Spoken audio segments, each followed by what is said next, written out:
Commissioners, it was quite clear at this stage that it was expected from me to dispose of the deceased body. And as I said, it's especially after the meeting took place between themselves. It was quite clear that they decided between themselves that I'm the one that's supposed to dispose of the body. And did you so agree? I really didn't have a chance to agree. I felt like I was being forced. At this stage, I felt that I was being outnumbered, as the decision was made already, and we're dealing with a very serious and dangerous situation at this stage already.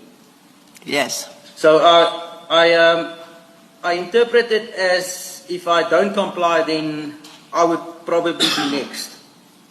Okay.